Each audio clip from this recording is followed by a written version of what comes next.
Hello, good afternoon, Tilak. Am I properly and clearly audible? Yes, sir. Good afternoon.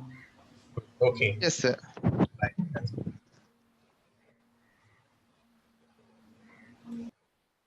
So it's 12:59 and it became just 1 p.m.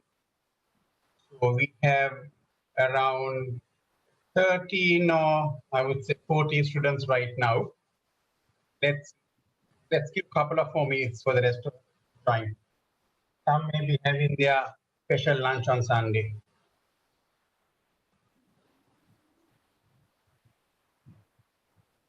The ones who in with next previous semester, welcome back. There was no much break now. And the ones who are joining for this program of MSc for the first time, I welcome them. Let's see how we can move forward in this journey. I see quite a new names, so I would like to know you all. One, based on your background and what you have done so far in your lives and career, and what are your aspirations in completing this particular MSc, and what do you want to expect after completing this. Let's give a couple of more minutes for the rest of the students to join. Am I too noisy, or is it okay, the voice and the voice levels? Yes, good. Right. Yeah, it's clear.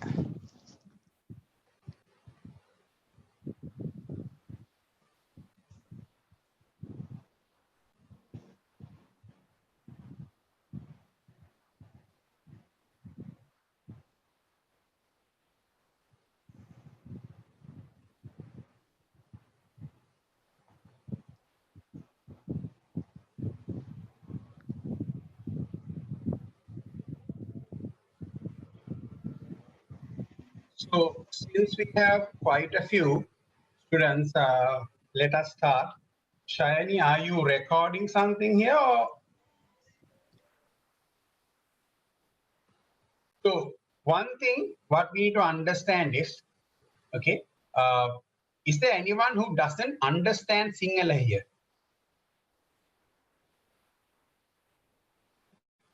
Okay, good.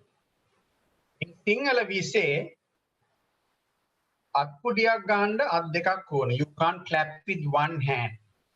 So I also can't do this session alone. I need your support. So how can you support? Contribution. Contribution, how? There could be certain things that I might explain. If you all do not understand, please unmute yourself and ask that question. Sorry, Tilak, I did not understand this particular point. Or there could be certain areas where something similar to that I explained could have happened in a different manner in your organization. Share that with the rest of the team. Share that with the rest of the class so that everyone will learn something even from another student. That's how we need to learn. Okay, so that interactiveness I would be expecting from you all right throughout this semester. So just before jumping into the entire subject, I would like to give an introduction on this subject and explain you all what this subject is all about and why this subject has been included into two main programs. Now, I understand there are students who are enrolled in two particular programs here. One is MSc in Supply Chain Management, and the other one is MSc in Project Management. Now, this procurement and contract law is a subject that is common for both. And some might be wondering why. And I would be explaining this to you in a very short while. So we have 34 students at this moment of time in this class, but Shine said there are about 40 of students altogether. So we are missing about 10. So I hope they would be able to go to the recording and understand why they are doing this particular subject. Now, when you say procurement in today's business context, a lot of people would interpret this in so many ways. Some people might say, hey, I have heard something called procurement, but I have also heard a word called purchasing. Is this something similar or is this different? Then some people come and say, okay, there is a term called supply chain management, SCM. The bara vachanayak, some people might think, what is SCM? I don't know. Now, if you take procurement, we will go into detail in the next few slides. It's basically understanding a need or a requirement that you all have, and to fulfill that requirement, try to source something, identify and source something from the outside market. So if I put in a very simple term, now I can see some people have switched on the video, which is okay. I'm pretty much okay with that because that gives me an impression that I will know exactly whether you all have understood the concept or not. Let's take an example. Now I have Utpala Liyanage in this class.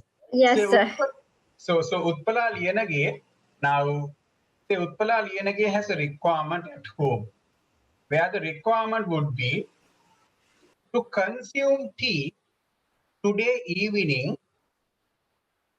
Utpala's family might need milk powder. Very simple example, milk powder. So there's a basic requirement. Now, for this particular milk powder, why do we use milk powder? To make tea, milk tea. Now, there could be two options what Utpala and the family can do. Now, good old days, when my grandmother was living those days, and they would, in her hometown, they always had cows at home. So what they do? They go and milk. You can make it from the cow. And with that milk, you can make milk. If not, nowadays, we are not in that particular environment. We don't have cows at home mostly. So then what we do is, since we can't do it ourselves within our premises, within our houses, we need to look it outside. Now, when you are trying to buy something outside, there could be certain options. Now, if you go to a Cargill supermarket and if you want to purchase milk powder, there could be certain brands. You will have Anchor, you will have Ratti. I recall there was a guy called Fonte, right? I'm talking about your brands. You have Anchor, you have Ratti, then you have Lux Spray, you have Nespray, you name it. Okay. Now, but what to choose? What to choose? So then, there are certain criteria you might follow. For me, what I do is, if I go to buy milk powder, I just go and look at my list. And if my wife has said milk powder Anchor, I don't even dare to go out of that school. I buy only Anchor. That's she says Anchor. Otherwise, you know what will happen when you come back home. If she says milk powder, then she's giving me a choice. Then I need to make a conscious decision. It could be based on availability. It could be based on price. It could be based on the expiry date. It could be based on what is written on that thing saying about nutrition, or it could be even based on, okay, do they give something extra as a promotional item. Now, these are things, we might, consider. And based on that, we might buy that particular milk powder. Now, why I wanted to bring this example here is this is an example, I think, if you take all the students in this class, if you are going on grocery shopping, 99% of you all would be buying milk powder. This is something what we do day in, day out. I do it on a weekly basis. So what I did was, I brought in the concept called procurement into a simple example. That's all I did. So there what I did was, first I checked what is the requirement. It's something sort of a milk to make tea. Can I do it in-house? Do I have the resources? If I have resources at home, I might source it internally. If I do not have resources, then I need to see outside. But when you are going outside, you need to be very, very careful, because you need to know exactly what you want to buy.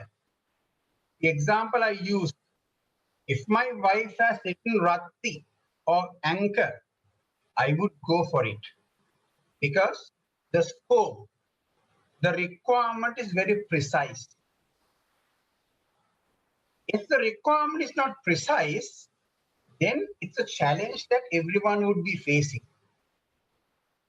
Then you need to decide, okay, it's a vague thing that I have got, milk powder. So what I'm going to buy? So my decision would be based on which criteria? Of course, price, of course, quality, of course, the expiry date, very important. So likewise, there would be certain criteria that we would also consider. On top of that, there's one more important factor, and that is loyalty. Meaning, if you have bought a product previously, and if you are satisfied, in the minds of the consumers, you have a strong perception, me kiripiti jatiya hari hondai. And that will be the top of the mind brand every time you go out to purchase product. So this entire context is something what you call procurement. That is a basic definition. Okay. Now, in this subject, there are 3 learning outcomes that the University of Birmingham City University, BCU, they are expecting, or they are trying to deliver to the students. Learning outcome number 1, evaluate common challenges faced by procurement and supply chain managers. Common challenges faced by procurement and supply chain managers, and how to overcome them. Now, the common challenges might come in different forms in different industries. But if you look at them closely, because I will be discussing this when I'm going through the case study, I will be going into detail, we can categorize them into main 2 areas. Okay, so learning outcome number 1, trying to understand what are the common challenges faced by procurement and supply chain managers, and then how to overcome them. Learning outcome number 2, usually when we do some sort of an engagement or a procurement to buy something from outside, from a corporate level, there would be a contract where we would sign. Now, I recall there was a student from informatics. So she was saying that you all do a lot of projects with the government. So before starting the project, you all will discuss, okay, what needs to be done? What is the scope of the project? And then you agree what would be the deliverables. You'll be agreeing what will be the commercials. You'll be agreeing what will be the timeline. And all those would be formally documented in a legal contract. So most of the procurements will have a contract. Now I use the word most. Most of the procurements will have a contract. Now what we need to understand is there is something called purchase orders. We call it in a simple terms PO, purchase orders. So when you are buying something in a corporate level, we send a purchase order to your supplier. Some organizations do their transactions only on a purchase order. Some organizations, they do a legal contract, and then based on that legal contract, purchase orders would be. Now, one thing you need to understand is in front of a legal body, a purchase order is also considered as a contract. Purchase order is the simplest method of a legal contract. So, get your understanding right. If organizations are working on some engagements only on purchase orders, that purchase order is also a legal contract. The most simplest form of legal contract. But there could be engagements or projects where you might need more and more details. So then what happens, the legal team gets involved and there would be legal contracts involved. So when we are talking about procurements, the procurement will end up with some sort of a legal document. It could be a purchase order or it could be a lengthy legal document. So in your learning outcome number 2, what they are saying is the candidate should be able to appraise main contracting issues and the legal implications that they will have on programs and projects for successful completion. So for the people who doesn't know in a layman term what are programs and projects, program is a set of collective projects. You can have certain projects and you put all those together in simple terms could be a program. So what they are trying to do is they are trying to make the students understand that, okay, the students understanding what sort of contracting issues that students might have. I would appreciate if you all can mute yourself. That would help the other students also. Thank you very much.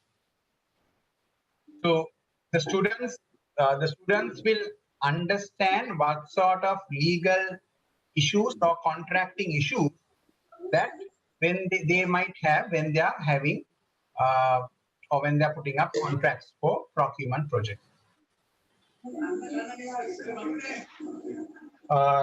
Krishant, I think you are not on mute. Do you have any question?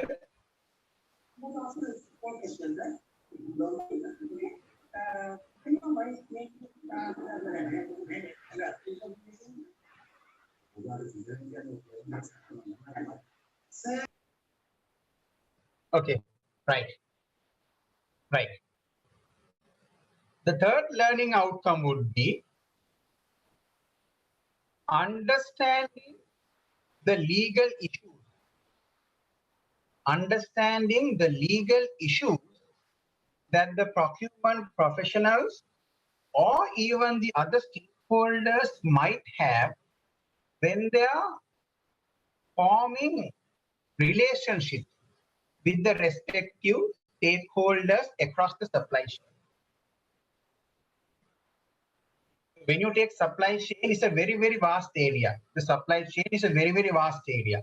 And we will go into detail on what supply chain is.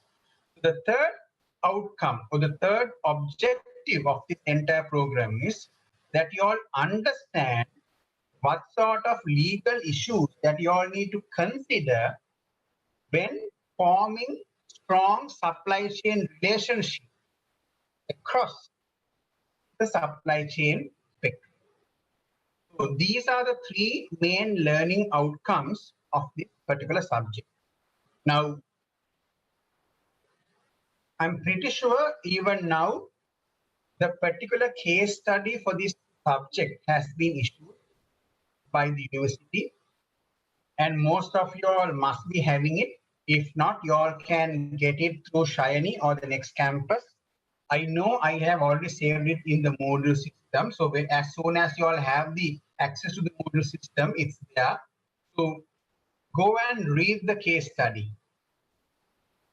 Okay, go and read the case study, and we would be trying to answer the case study at the end of the semester, trying to satisfy these three learning objectives. Am I clear so far? Any questions?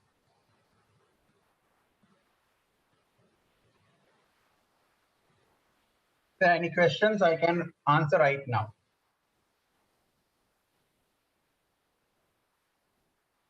So are you guys asleep already? Let me see, I have chats. All okay. Right. Okay, good. Let's move on. So just an overview of the entire program. Okay. What I would do is I have done this for project management. So since we have the supply chain students also, I will skip this. So this is how I have designed the 10 sessions for you all for the next 10 weeks. Now, when I did this designing, the entire plan was to do physical classes, not online classes. Now, since we are moving into an online class, sorry guys, I'm having a sort of a stiff neck. Bear me with that. So since we are having online classes because of the COVID situation, there could be instances I might stop these topics halfway through.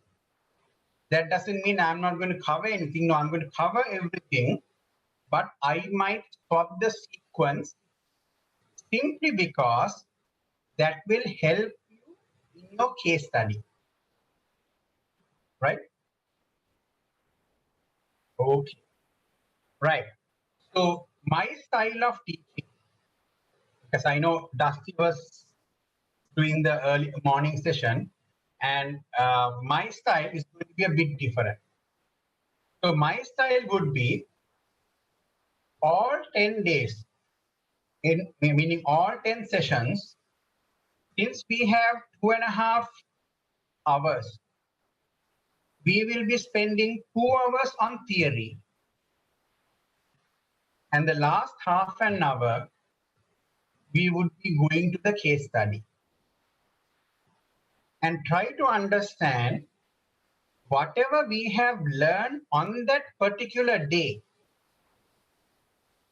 How can we apply that back to your case study? Because end of the semester, you need to complete the case study, and there's an assignment that you need to complete. Okay, so 2 hours of theory, half an hour of application, and that's going to be my approach for the next 10 sessions, because that will help you, because then you all will understand how to apply whatever we have learned during that particular session into your case study. Because end of the day or end of the semester, there are two objectives. One, knowledge, gain knowledge, sharpening your saw, taking back what you have learned back to your working place, apply. That's objective number one. Objective number two is you need to get through the exam.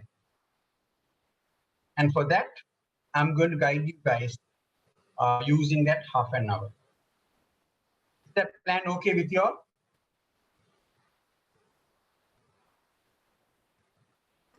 Yes, sir. Right? Great. And by the way, guys, I am not a fan of chat. So just unmute and say yes. I'm very much appreciate that. Right? Great. So let me stop sharing this. Let me put something else.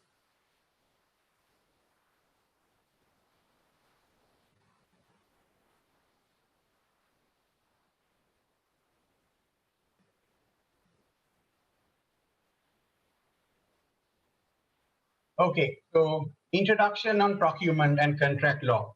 Now, this particular subject came into this particular program, I think happened about 2 years back. So it's somewhat a new subject. And the subject is in two programs. It's in supply chain and logistics, as well as it's in project management. So when this subject was introduced, and I had a chance to have a chat with the university, okay, and I was asking them, what was the reason to include this subject to the project management. I clearly understand it was part of the entire logistics and supply chain part, because if you take procurement, it's part of supply chain management. But what was the reason they wanted to include a procurement subject into a project management course? So I think I got an answer which really opened my eyes also on how I should look at procurement and projects. The answer I got was, if you look at projects, project is a sort of a thing, it's a temporary thing. You have a starting point and an ending point. And today, what we see is a lot of procurements in organizations are also considered as projects. If you take an entire program, there could be certain procurement projects that can happen in those programs. And the respective program managers or the project managers have to liaise with the respective user divisions, respective procurement team who's going to lead the procurement, and ensure the procurement project completes on time, meets the deliverables, meets the timeline. So if you look at a procurement, also could be considered as a project itself. And that's why they have included this particular subject in the project management program as well. Because in today's business world, the function called procurement has become very much strategically important compared to about 10 years back. That's why this particular subject is in both programs. Now, I'm going back to the definition of procurement. Now, we simply took an example of what procurement is. We took an example of milk powder and we try to understand that. So, now there are certain, give me 1 second, let me just dash possible. Right. Right. So when it's a procurement, as I previously said, there are a lot of arguments. What is procurement? What is purchasing? What is supply chain? So let me simply try to make you understand on this entire. Now, can someone tell me? I would like to pose this question to the guys who are in the previous semester with me. What is supply chain management? because we somewhat went into details last semester. I don't think I should call out names. You guys can volunteer.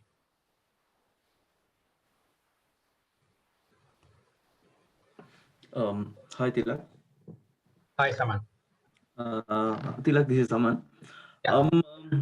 The supply chain, it is a set of process to it's a set of process to meet the customer's requirement, what the customers need, and that is the set of process. As an example, from the point of extract and the point of consume. So that is the process which link each and every other processes to meet the customer requirement. Okay, good. Now, I think Saman, thank you very much, Saman. Okay, I think Saman touched a very important point, and that important point is meeting a customer's requirement. Now, whatever business we are in, it could be FMCG, it could be banking, it could be anything else, but end of the day, meeting the customer requirement is the key. That is the most important part. So if I try to make you all explain what supply chain is, which I have done in some other subjects also, the entire supply chain starts in a very simple form in a meeting room. Starts in a meeting room where some person might come and say, look here, there is some sort of a business opportunity in a form of a requirement of a customer out there in the market. There is a customer requirement out there in the market. It's a business opportunity. So can we do something to fulfill that requirement? That's the very initial idea that comes. Now, that particular requirement could be catered by few other competitors at this moment of time. Could be. Or sometimes it's fully open. No one even have touched it. So based on that initial thinking in a meeting group, can we do something about it? Then there would be a set of decisions, yes, no, maybe, right, let's try it out. Along that process, there could be an idea of a product or a service that might get initiated. And then it might go into a sample form. Sample might be done. Based on sample results, there could be commercial decisions made. And then it goes on until it reaches the end customers that untapped requirement. Sorry, Tilak, sorry for disturbing. Can you just repeat Yes. it? Can you Yeah. please repeat it? I didn't get Right. you. Sorry. Right. So say there could be a requirement out there in the market. Okay. Where some could have been already catered by other players in the market, your competition. Some could be even not even touched. It's a very open requirement. So what happens is when you identify these gaps or requirements in the market, in a meeting room, you start discussing, hey guys, we saw based on our market intelligence, based on our research, there is an untapped requirement out there in the market. Can we come up with something? Can we do something? Can we develop a new product?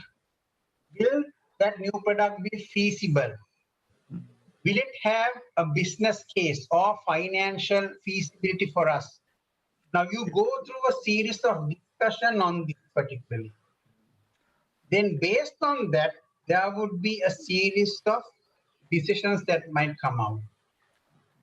if they decide to come up with a product or a service, then they might look, okay, to develop that product or to perform that service, do we have resources in-house? Do we have capability in-house? If not, we might have to go outside. Yeah. For options, select the best option, take them in, do a sample, try out the sample. If the sample fails, go out with the second sample. If the sample continues failing, then something is fundamentally wrong. If the sample is successful, based on that sample results, you go on to bulk and commercial business. And you have a new product. Now, if you take all your products, go to Cargill, Keels, I'm talking about FMC right now. Most of these products which are on those shelves have gone through the process. Okay. So the entire process from the time which it starts, from that initial discussion in the meeting room, from there to sampling to ordering for the sample, then the procurement, selection of the correct vendors, getting down goods, manufacturing, distribution, then selling to your end customer. This entire spectrum is called supply chain management. That entire spectrum is called supply chain management. Now, someone, you have raised your hand, yes? Sorry, Tilak, sorry for disturbing. I have some questions. Yes, someone. Okay, this is something like that means so we start by making the decision by looking at the market. So what market needs. So if I translate your words to a particular example, something like, let's say we had COVID-19, I mean, started last year, November. So that time, hand sanitizers and mask we had in the market, but Yeah. the share was, no one focused on that market share. No one focused on the high, I mean, because they didn't know that the consumption will be increased by, I mean, 700%, 750%. Yeah. So if that market intelligent has made the decision, okay, there will be a growth in the particular product in the market. They will decide, okay, we have to bring this product, from where we're going to purchase it. So what will be the best product? I mean, who will be the best resource? And how are we going to merchandise? How are we going to advertise? That is what we are telling. I mean, that means end of the day, we are trying to create the need to buy, create that need in the customer's mind to buy the product. So basically, after you identify the requirement, the need comes anyway, basically from the customer side. Yeah. So your need comes from the customer. So when you identify that need, how are you going to adjust yourself to cater that requirement along with your respective stakeholders? Because you might have to deal with your suppliers, you might have to deal with your distributors, you might have to deal with your retailers. The entire process is your supply chain management. Right? Okay. Right. Now, in this supply chain management. Excuse me, Tilak. Yes, Sanjay. Sorry. Yeah, I can some suggestion. Yes. I can suggestion as a summary. I think the supply chain is a process of planning, sourcing, making, and delivery. I am that clear? I'm correct. Am I correct? You're correct. And until that particular product and service reaches the end customer. Right? Because it has to reach the end customer end of the day. Okay, thank you. Right? Okay. Right. Now our subject is mainly on procurement. Thank you. Yeah, thanks, Sanjay. So our subject is mainly on procurement. Now, procurement is part of the entire supply chain. So now what I explained so far is your entire supply chain, okay? And procurement is one part of it. And we will, in this particular subject, going into depth of this particular subsection called procurement. Now, when it comes to procurement, in simple words, as I explained previously, procurement could be one, after identifying your needs, which you need to cater, first you will try to understand whether that particular need could be catered internally. Does the organization have the correct resources to deliver this particular need? If not, can they go and see outside there in the market who are the capable organizations or individuals who can deliver this particular product or service to our respective organization to fulfill this need. But as I told that before, in our example, there would be certain criteria that we might have to consider when we are looking at this particular selection.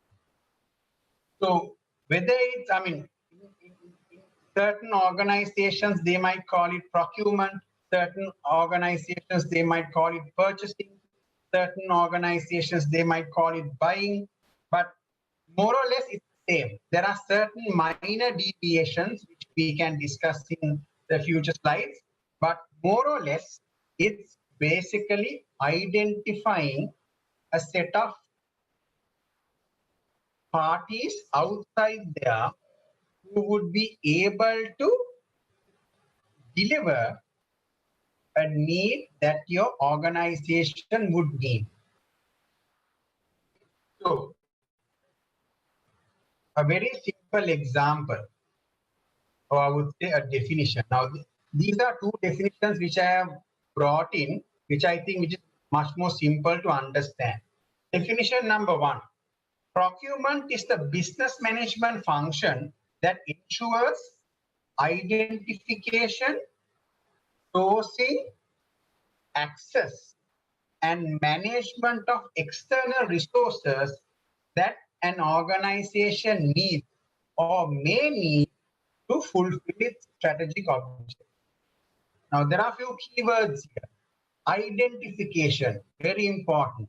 You need to properly identify who are those external parties that you all can work in order to fulfill your organization's objective. If your organization management have a set of objectives, for an example, they would say, I want to increase our sales by 25%. If your CEO comes and says, I want to increase my sales by 25% during the next 6 months, high-level objective.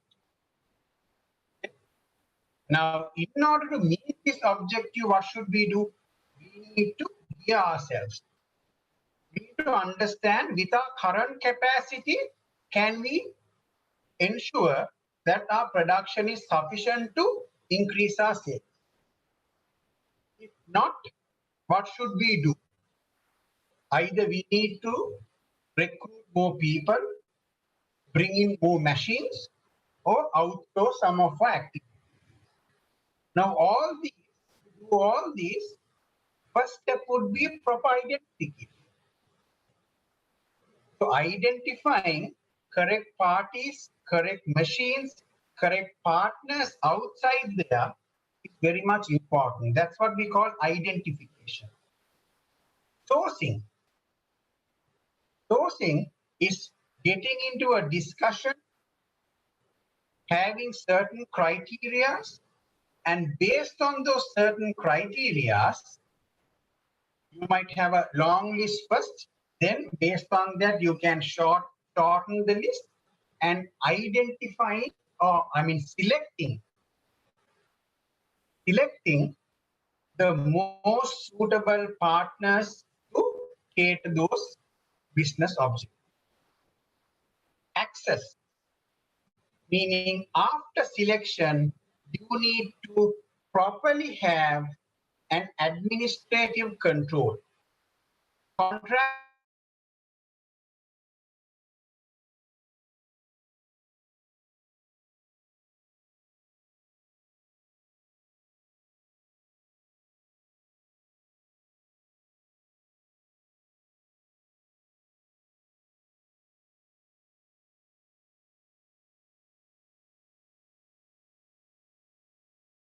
manage that external environment. And that's what they call about the management. Clear definition. Procurement is a business management function that ensures identification, sourcing, access, and management of external resources that an organization needs to fulfill its strategic objective. I will not go into detail, you all can read it for yourself, but I hope you have got the one is all about. I'm pretty sure that every organization, some people might not call it procurement, they might have different, but there are procurement divisions within the organization. But about 10 to 20 years back,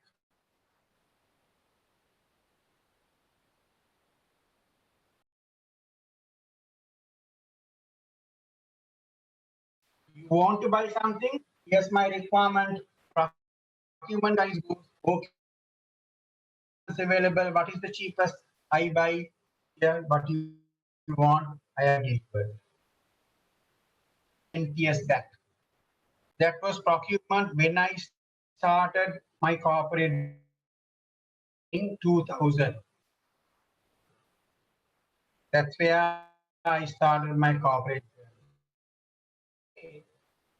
After 20 years, the landscape changed. Today, procurement is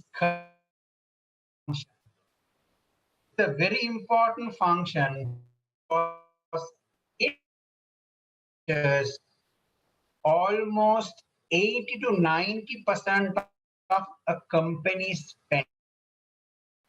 It manages 80 to 90% of company's spend. I mean, I wanted you guys to introduce yourself. There were so many. Tell me one organization that you are working for, reducing costs. Organization, I would love to join that organization. I don't think so. Context, every organization wants procurement is not a cost. No. If people are thinking in procurement is a division, it's a function value. You can get a cheap and reduce your cost on a particular year's profit and loss. But next year, if that particular product is going to give you, because it's a cheap product, then your maintenance cost increases. P&L, profit and loss account, goes for a 6. All about price. That is something I want you all to understand. It's not component, I understand. It's all about bringing, look into price, look into strong payment terms, you look into after sales, look into other value-added services. This entire bundle is what a procurement function would be delivering an organization, not just price. It used to be. It used to be. Price back in 2000, I still recall when I was a marketing previous organization, what does the procurement guys do? They sell sheet, and what is the cheapest you award? You don't need a professional, need a degree holder to do that. You know, my son who is in grade, no, it's much more than that. It's much more than that. Organizations have understood the importance of this. Every organization has CEO. They have their chief financial officers. They have their chief information, their chief technical officer. But my friends, a lot of organizations global a role is called CPU, Chief Procurement Officer. And this chief contributing a lot. And that's how important procurement as a function. Take two examples from my industry, communication. Every brand Vodafone, it's a very strong. Now Vodafone, they have a company and they sit in Luxembourg. Because Vodafone understood if they human functions, they might be spending on their network unnecessarily. Because if you take telecommunication that you have to spend on network items, I think there was a friend at the amount of money that telecommunication organizations spend is very high. So if you don't properly strategize, then your P&L will go for a six.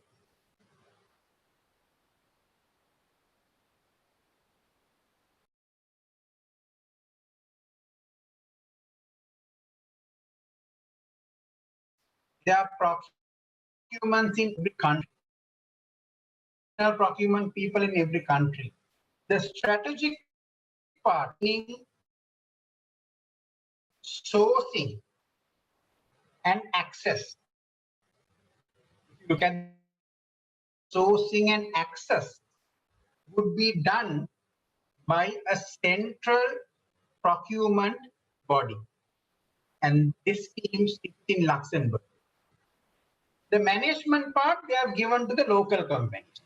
So Vodafone India example, after the Luxembourg company selects a supplier for a certain area through the procurement process and signs the contract, managing the contract could be done by Vodafone India, can be done by Vodafone Fiji, can be done by Vodafone Qatar. But the sourcing, identification, sourcing, access, these important steps are done by that Vodafone procurement company. So initially what they did was they started doing procurement for their operating companies in or around the globe.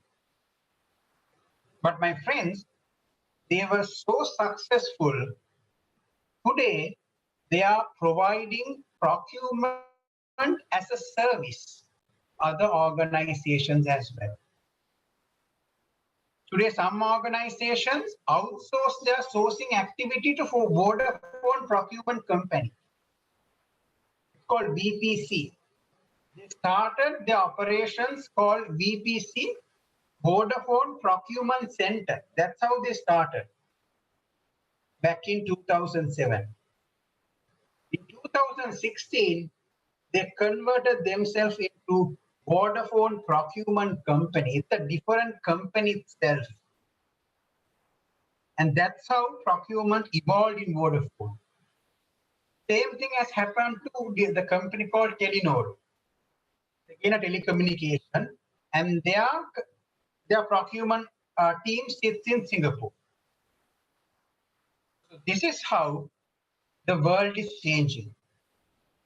And that is how, and that's how important the procurement function today in a business world. Any questions, guys?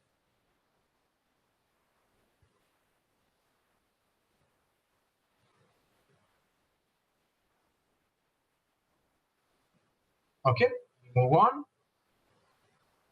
My computer is stuck. Not really. Okay. So let's now, from a definition perspective, let's move into a more operation. So procurement includes activities and events before and after signing a contract.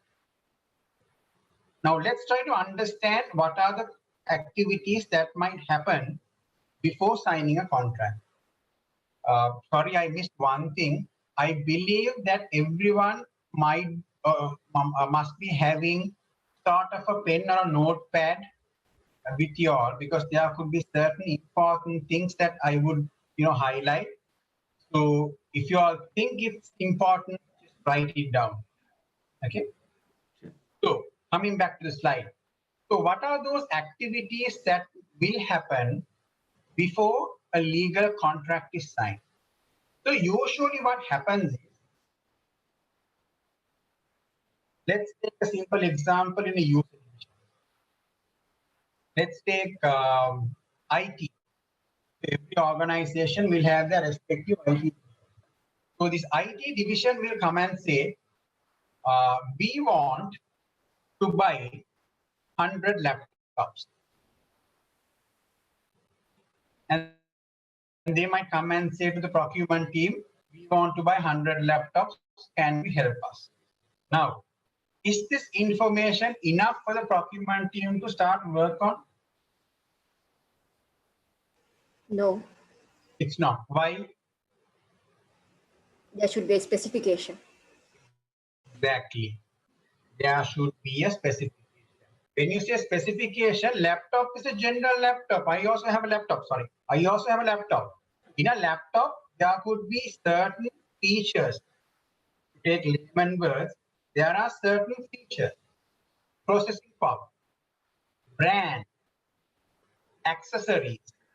Now, unless the IT team gives me those particular information precisely, I might go out to the market with a blind eye. Now, this is one of the biggest challenges that a procurement professional will have.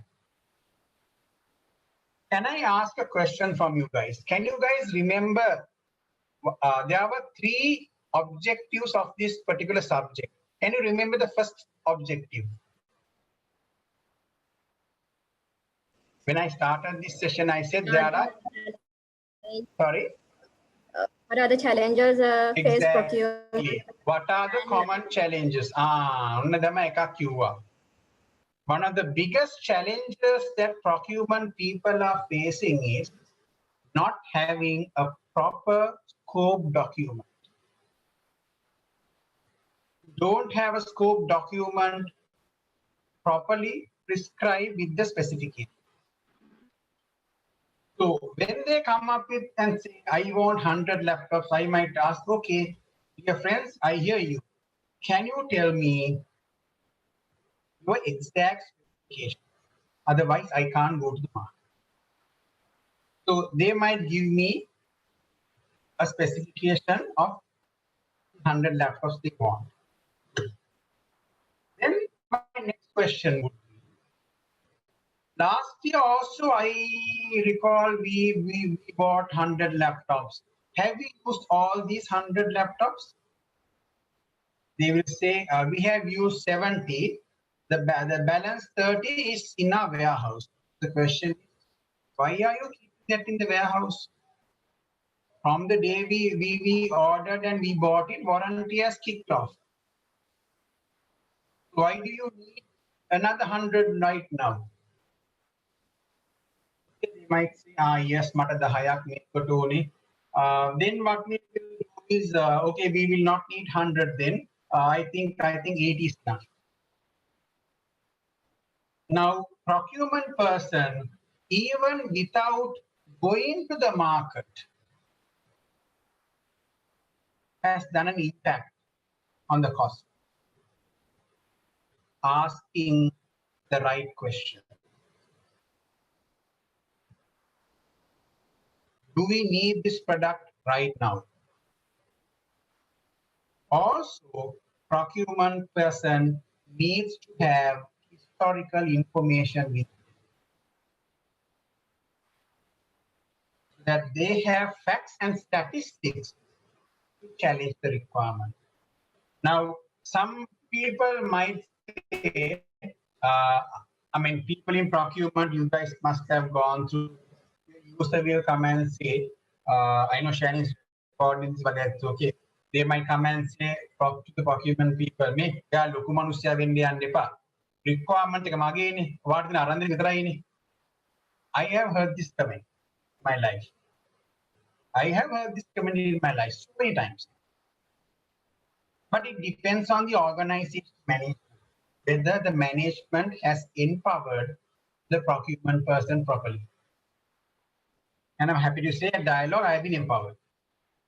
So I have that power to ask that question. Hey guys, you bought this much of stuff last year. Tell me, where have you deployed? What happened to this stuff? The procurement person's responsibility is that.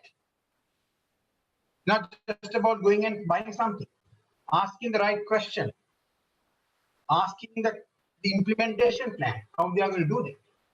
In my laptop example, straight away, sometimes by asking the right question with using correct historical statistical data, you might be able to change your scope. So already bringing savings to the organization. Right, so your 100 laptops has become 80 now. Now what you do is, now you go to the market. So there are certain ways that you can go to the market. Okay. Now, there are 3 abbreviations we use in procurement. Now, these are not on the slide. So people who wants to write it down, you can write it down. Number 1, it's called RFI.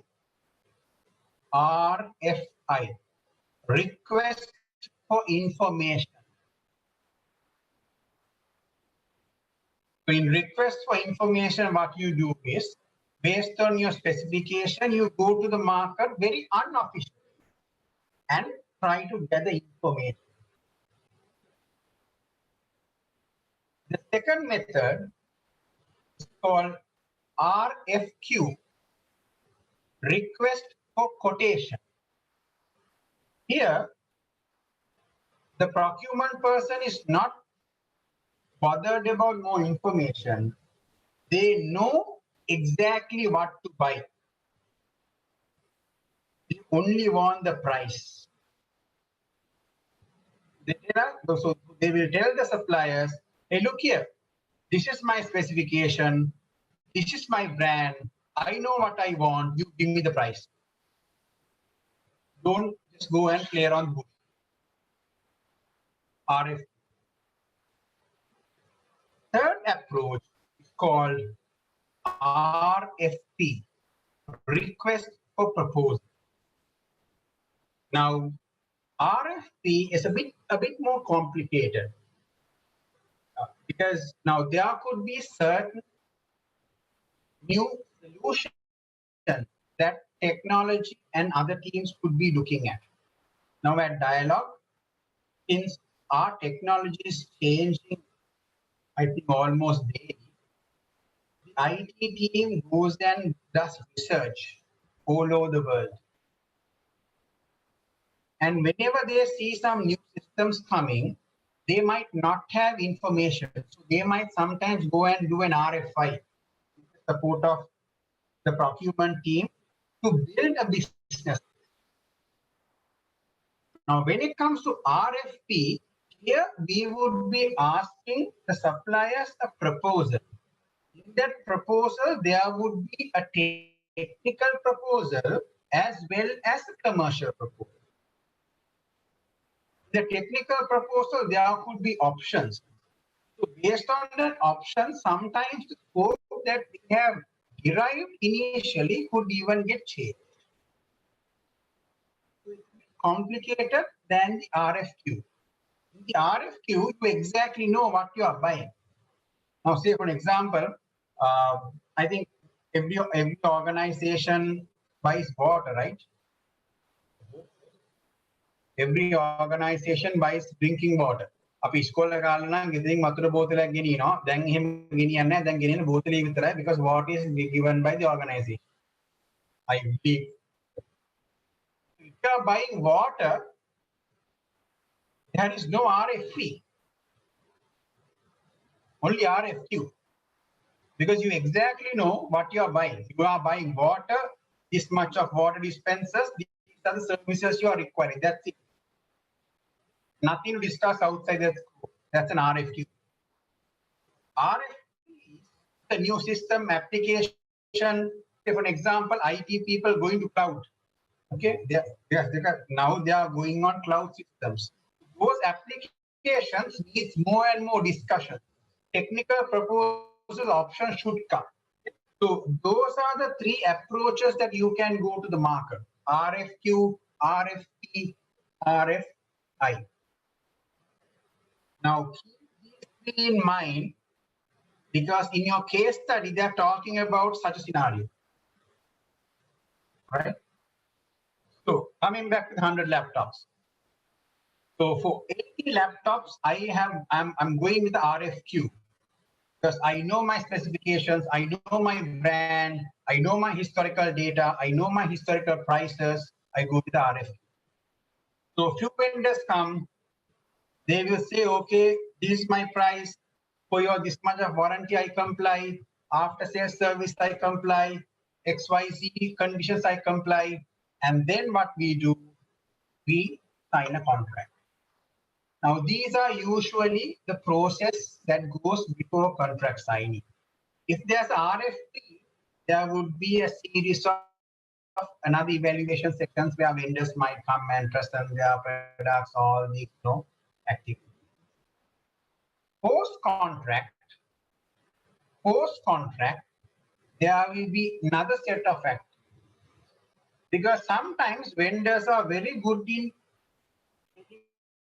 sharing stories at the time of pitch. When they are selling something, they are very good at it. And I know because I was a salesman. I was on the other side of the table. I have sold a lot of things to people. So I know how people go and pitch when they want to sell. Because salespeople, they have a monthly target and a quarter target. And I have been one. So I know that.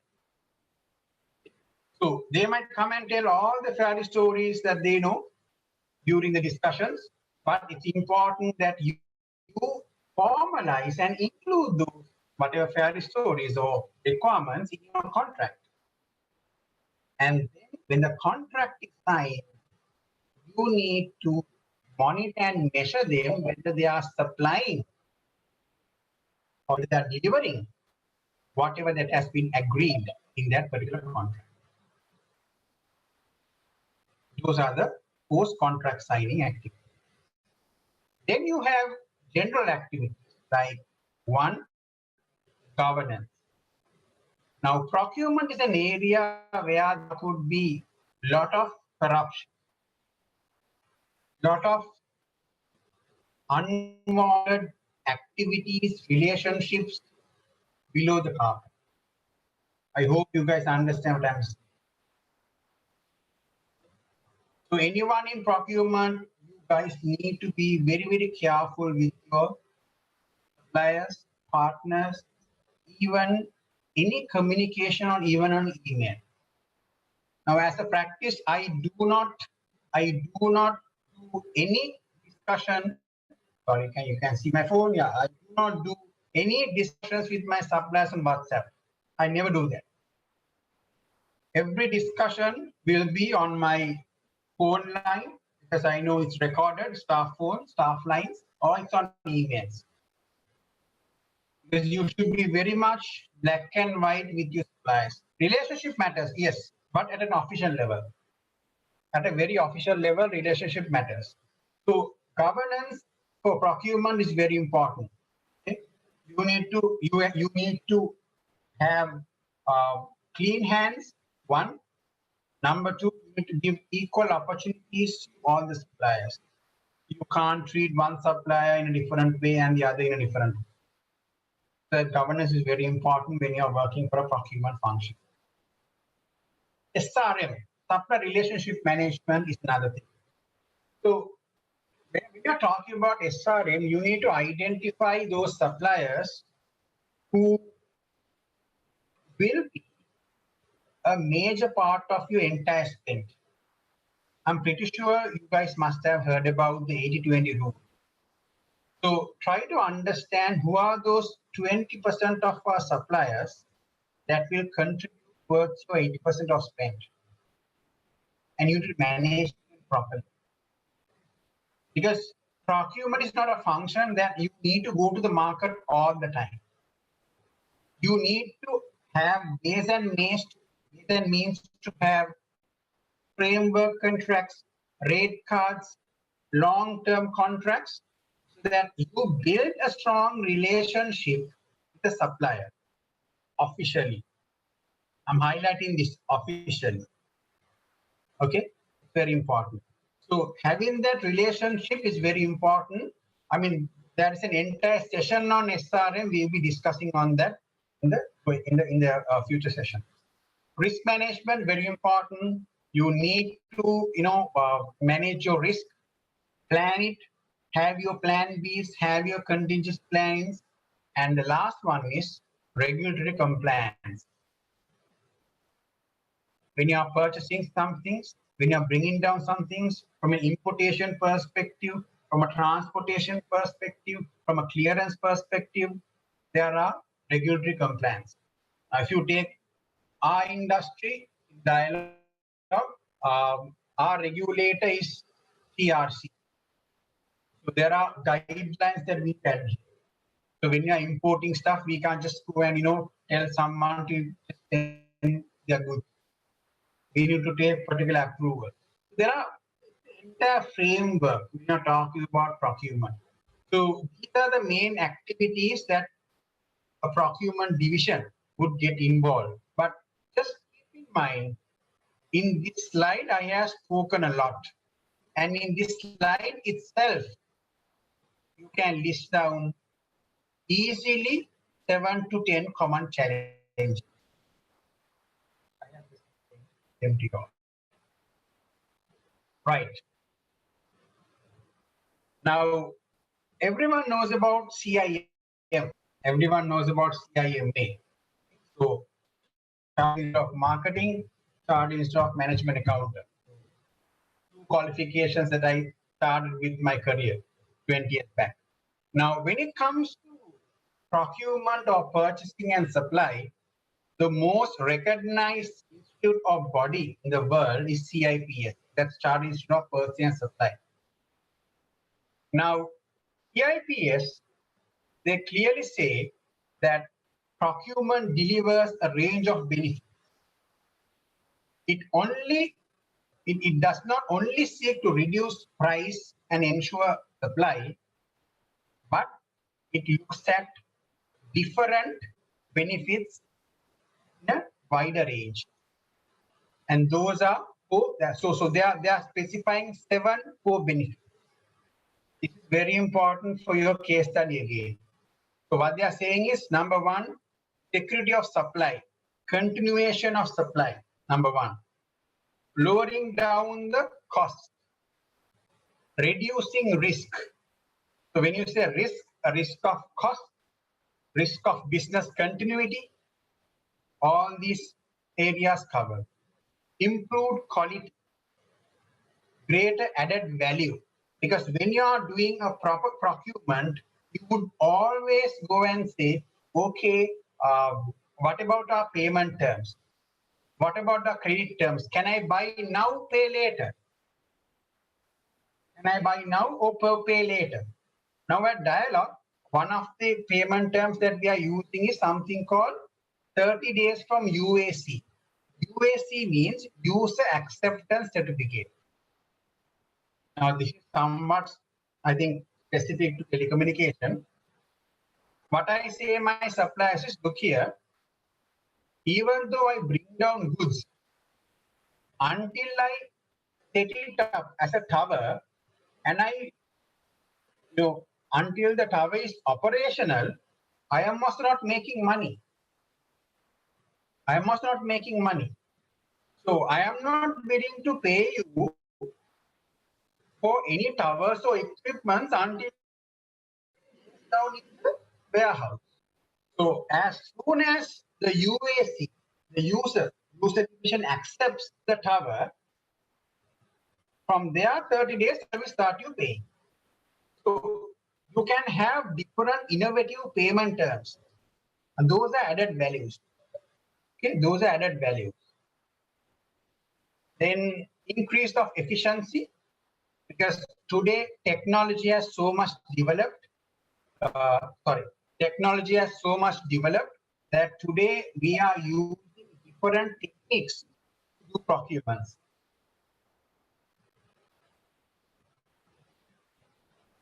I mean, a lot of organizations in Sri Lanka so far, how do they do procurement?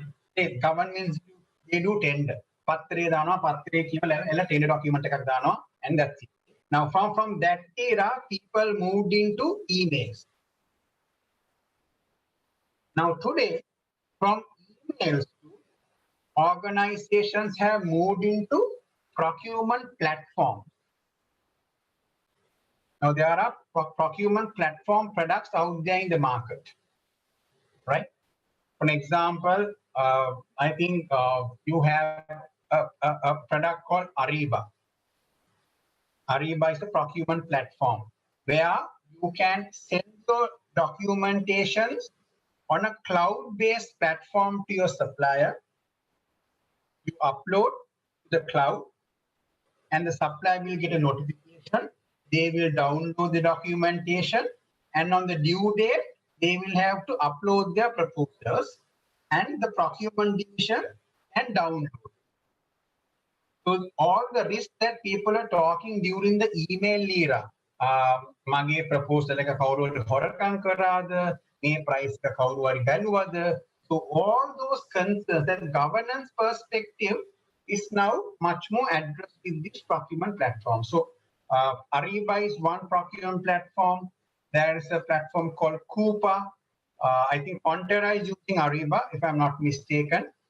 Unilever was using Ariba. They moved to Coupa very recently. Then we have something called Laserfish.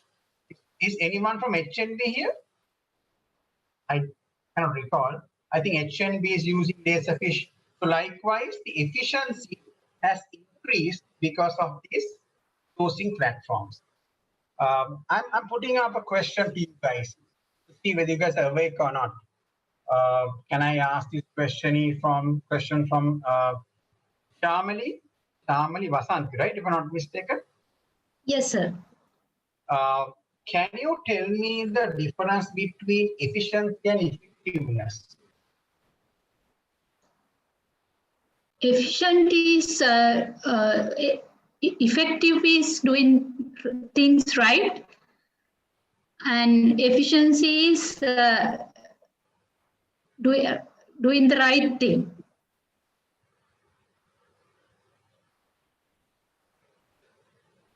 Okay. Any other answers? Thanks, Shamil, by the way. Any other answers?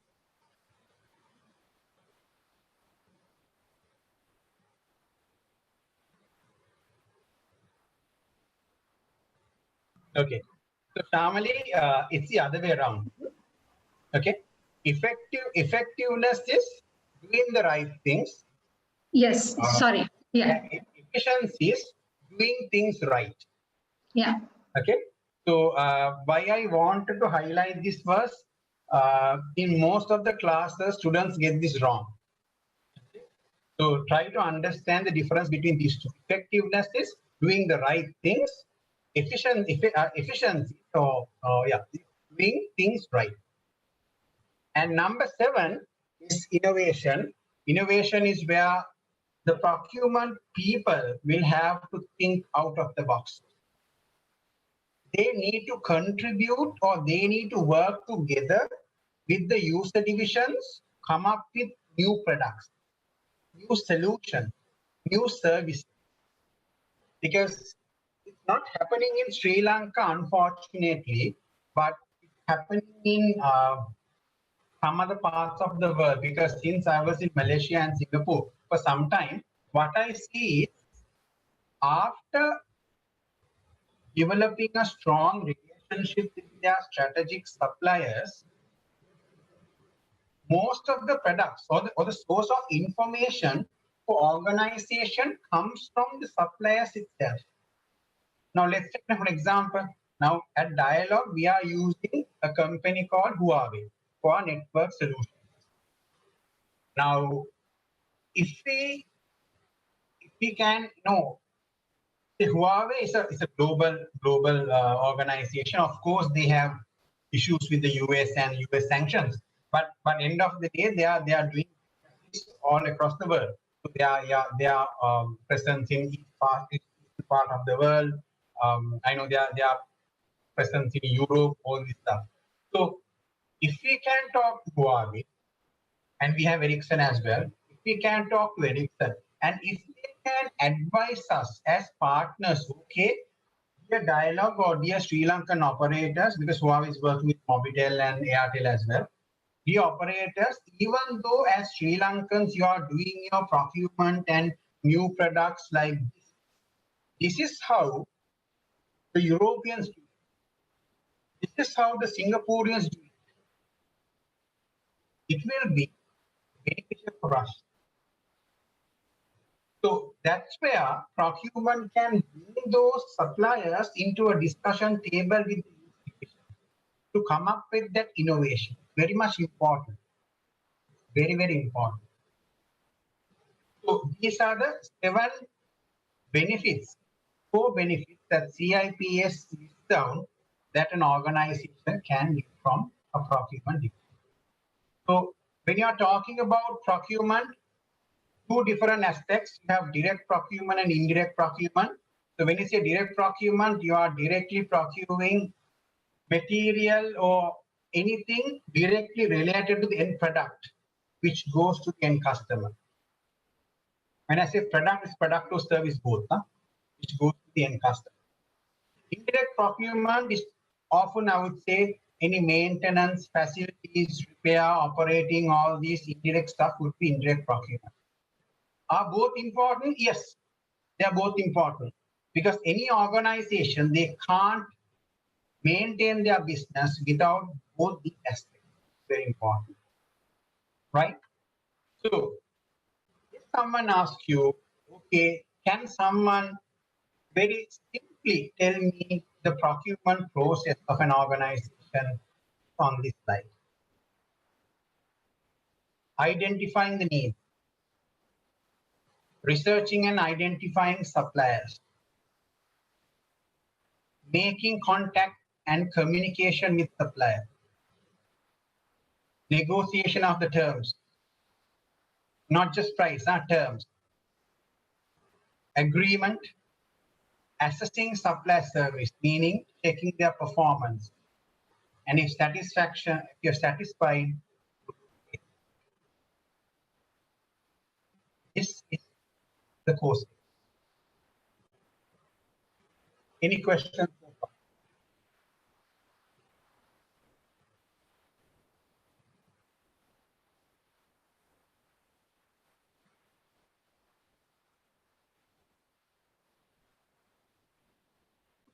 Out of these steps, what do you all think the most important step?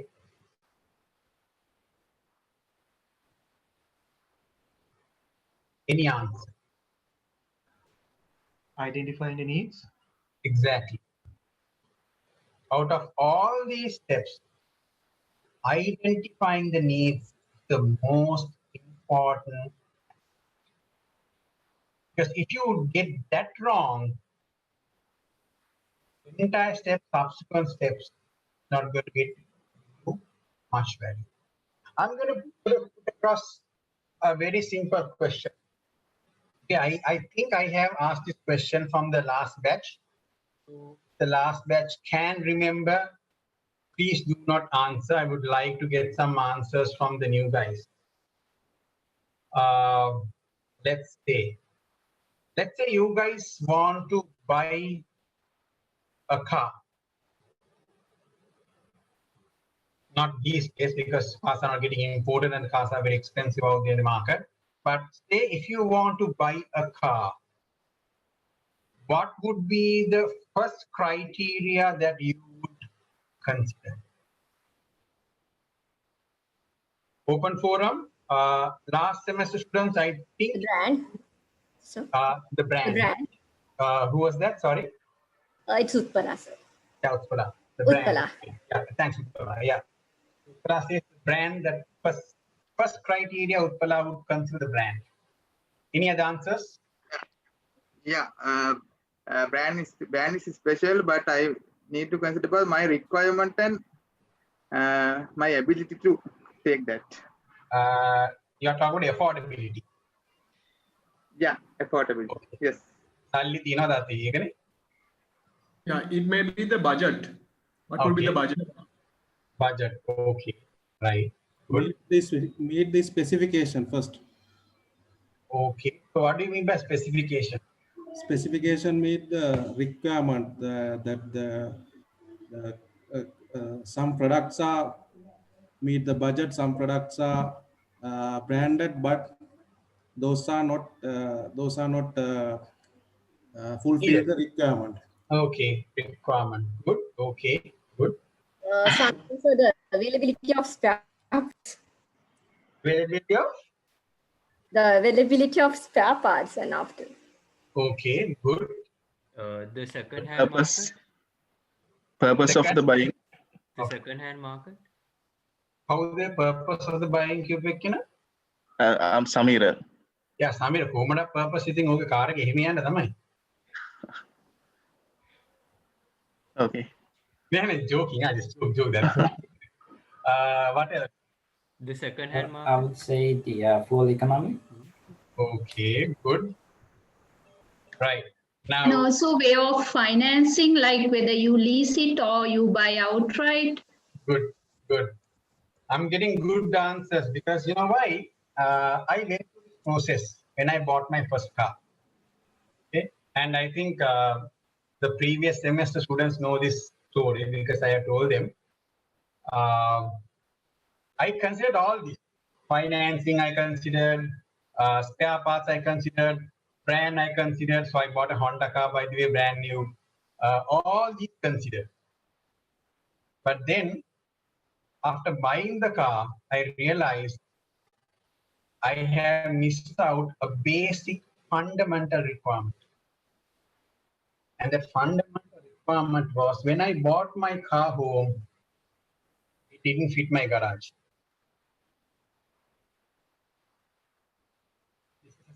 I mean, real scenario. My car didn't fit the garage. My garage was smaller. Now, why I brought this example was sometimes a lot of things top of the mind you decide. This is my requirement. These are my criteria. But my advice is always do not just go with the way. Always do not go with the trend. I mean, when I do this example, oh my kata you want to my friends, they laughed at me. But today I'm using this as an example to teach my students. Because when I procured my first car, I have missed out one basic fundamental element. Now, the same way, there could be other basic fundamental elements that we should consider when we are procuring stuff for our organizations as well.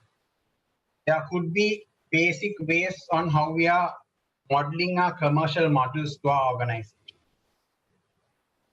So that is the purpose. Okay? But this is something really happened to me. When I bought my first car, it didn't fit my garage, so I had to speak to my sister.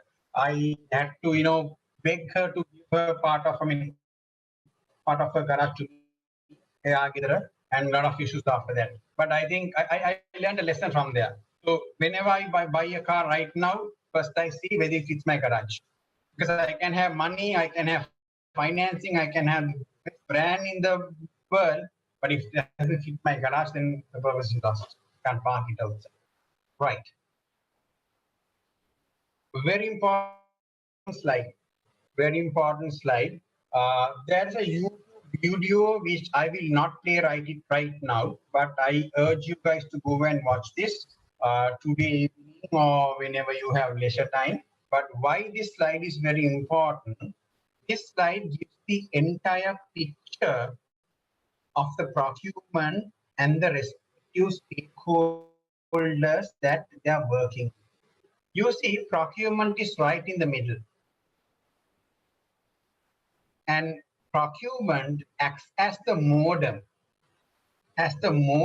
between the organizational needs and the supply market capability.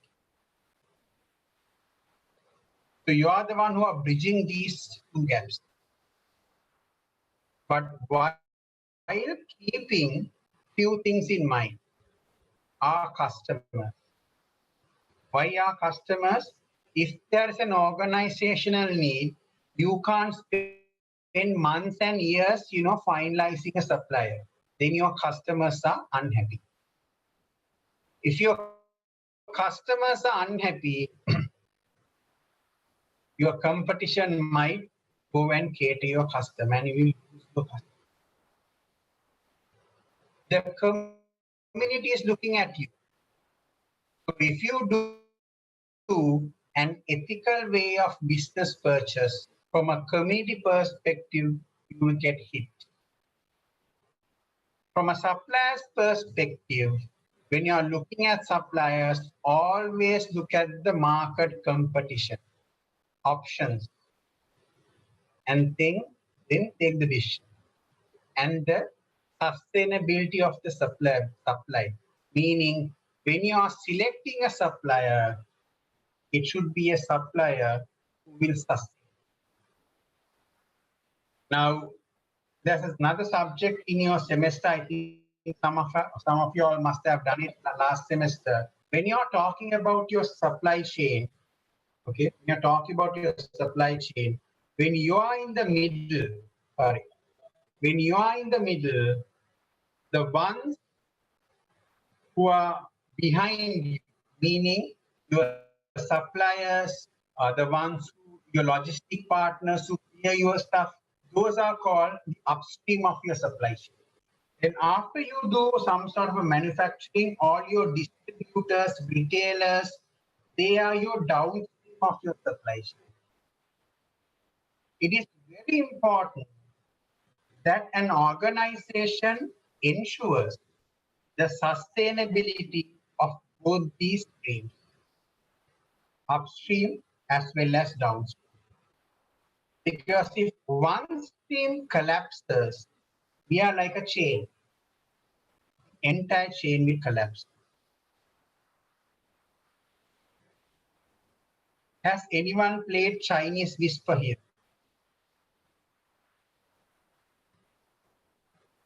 Has anyone played the game Chinese Whisper here? So Chinese Whisper, I think you must have seen this in YouTube or somewhere. There are a set of people in a line, and a certain person might say something, or they would act something, and you have to turn around and you have to do the same thing, and it goes right at the end. Now I have done this when because I do trainings on Six Sigma as well. During my trainings, I have done this activity. The message you give at the very first end of the line, not the one which reaches the end.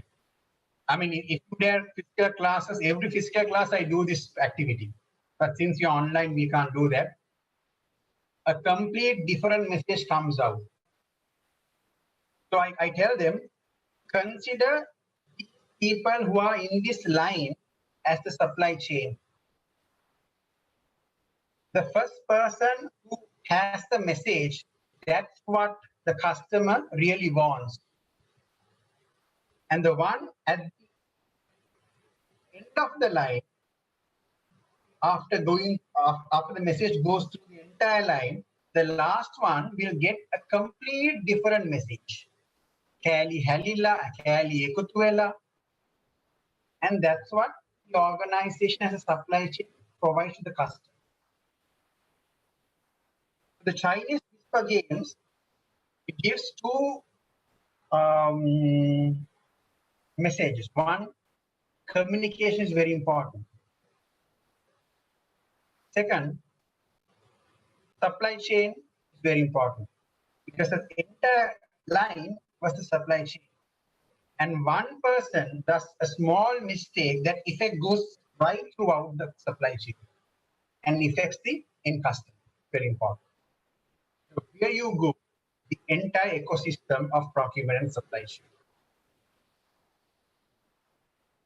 21st century perspective for procurement, I think I will leave this for you guys to read, nothing much to elaborate, but this is how procurement have changed. Okay, so number one, function will be sourcing, not purchasing. So sourcing is all about identifying correct partners, onboarding, and having a strong relationship. Not just going and buying something, using or considering only the price. Number two, a vision of competitiveness. The procurement team also needs to think of the end customer. Because end of the day, all the divisions, marketing, finance, HR, procurement, even legal, all these functions are working for an organization. They will be of no use if the customer is not purchasing your product. If the customer is not enjoying the service that you are providing. Who has been Coffee Bean? Who has not been Coffee Bean? Mr. Hasida Isilva, have you been to Coffee Bean? Yeah, I have been to Coffee Bean. Okay. Coffee Bean? I'm sorry? Sorry, no, why do you go to Coffee Bean? Sorry if I'm asking a personal question, but it's okay. Just to have coffee. Okay. Just to buy coffee. Yeah. Right. So at Coffee Bean, we consider the coffee is good, the quality is good. So sometimes you go there, you order say a cappuccino, and the guy comes and with a very clumsy face, not properly dressed, and keeps the coffee, not even a word saying enjoy, sir. He goes away. Bad mood. Will you be happy? Absolutely not. Yeah, because end of the day, you go to Coffee Bean expecting not only the coffee, you expect the atmosphere also. So sometimes organizations, it's a combination. You have a product as you will have a service. If you don't combine these together and provide to a customer properly, then the customer is going to be very, very unhappy. Example, let me take you guys back to about 7 years back. To take National Savings Bank 7 years back, okay, their service was very poor. Their service was very poor. But still, a lot of people went to national savings banks because the interest rates was comparatively bit higher compared to the rest of the commercial banks. And based on the central bank regulatory, I think there's certain amount of risk mitigation if something goes wrong or the NSP gets bankrupt. There's some sort of compensation that the customers would get. Based on that, 7 years back, a lot of customers went to NSB. So from a product perspective, they were happy, but not from a service perspective. But today things have changed a bit. Today NSB have changed because of they have improved their processes and they have somewhat improved their systems and digitized themselves. The most drastic change I have seen in Sri Lanka is People's Bank, and that is a 360-degree change. Today, for me, being a banker, I know there's a guy at DFC, he might also endorse the transition that People's Bank have taken from where they were to today, completely. And they are very, very much customer oriented. So why I'm talking about all these areas is because even though you are in procurement, and procurement is a back office job, not a front office job, it's very important that whatever you do, you understand, you do it for your end customer. Because if you procure something that if your salesman can't sell to your customer, if you procure something with a very, very poor timeline, then the train is gone. The salesman can't go and sell it to the customer. What's the purpose of that? What's the purpose of bringing in a lot of costs in? So that's where procurement people will have to draw the line. Some procurement divisions, they might, because I understand because I work for a procurement division. Procurement divisions, they have saving targets. So in order to achieve the saving targets, what would they do? They might say, okay, give me a 10% discount. And the supplier might say, no, I can give you only 9%. Beyond 9%, supplier says even he doesn't have a business case because he is also doing a business. He needs to justify to his financial controller. Now, the procurement person, if he is going to negotiate for that 1% for 2 months, and if he's losing business down the line, what's the purpose of that 1%? Might as well he can compromise that 1%, complete the deal, put the end product out, and you generate revenue out of that, which is much more better than the 1% that you are going to save. Now, that business acumen thinking is very much needed from procurement committee also. For unfortunate reasons, a lot of procurement people they don't think in that way. And that's why a lot of organizations blame procurement people saying, you don't understand business, you're always late. Who are the people who are working for procurement divisions here? This is something which and this is? Utpala, sir. So Utpala, do you get the same comment all the time? These sort of comments? Yes, sir. Yeah, because they always say, "Ogalanta therenne, ogallam me mukadda pay maasa ganan vadila inna." No, procurement team also is trying to bring value onto the table, but we also need to understand the balance out of it. Now, I understand because I have been a salesman. I understand. Okay, very, very important. So that's my experience I'm sharing with you guys. So likewise, go through this list. Now, number 8 is global sourcing. List. Global sourcing is something what I spoke about Vodafone. Rather than everyone going and purchasing, why can't the procurement communities in one group can consolidate their requirement and do a master global contract? Example, now Dialogue is running, our ERP system is SAP. Okay, some call it SAP, but SAP. Okay.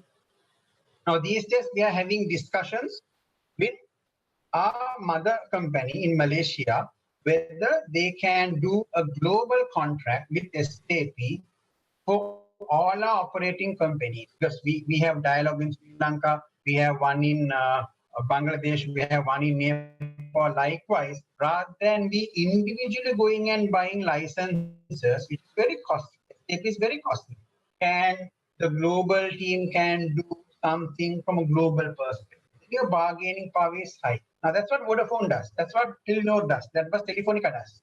That's global source. Okay. Number 10, long-term contracts to establish relationships. Very important that you have long-term contracts, because think of suppliers. Think of suppliers. Be in their shoes. Try to be in their shoes as well. A supplier would like to support an organization where they will also get business. Now, I have been an account director for a client. So if I see, okay, that particular client is giving me continuous business and the impact is high, I always try to support that client. But if the client is giving me a very small business and they want all the value-added services, I, as a salesman, also do not have business case. So that relationship, long-term, understand matters a lot. Number 15, outsourcing non-core activities. Identify what you are good at and identify what you can't do properly. Everyone can't do everything. We have 5 fingers, no? Everyone can't do everything.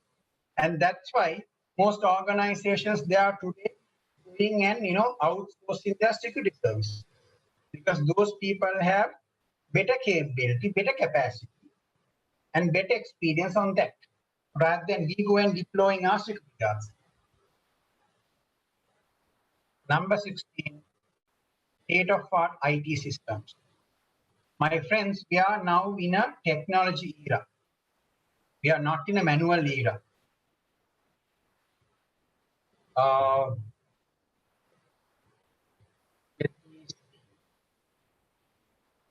Because some people have been really, really silent. Can I talk to Mr. Tilan Pingera? Yes. Tilan, do you wear a watch? Sorry, Tilak.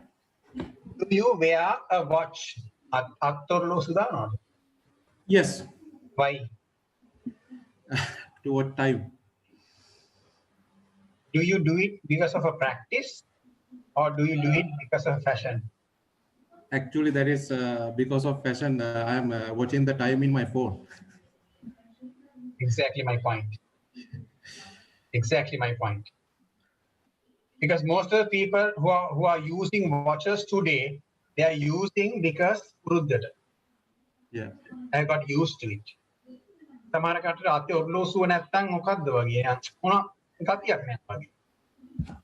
Yes. today, a lot of things have moved to a phone. Moved to a phone. So I mean, from young days, for me, I have not used watches. A political phone, but I have never used watches. I don't like watches. But anyway, my point is, today a lot of things have moved into technology. There are good and bad things on that. Now, I am a person. I'm a very people-oriented person. Even though I'm working for Dialogue, I'm very people-oriented. I'm a person-oriented person. I mean, if you would have had a physical classroom, I would definitely come and chat with you guys. I will crack a joke. That's my nature. I'm a people-oriented person. But what has happened with technology, even though it has increased efficiency, it has decreased the human touch of people within this community. So you have pros and cons in both of them. But from a procurement angle, state-of-art IT systems, today, most of the activities we do are moving into technology. Good old days, when you are issuing purchase orders back in 2004, I recall, I used to sign purchase orders and then we fax it.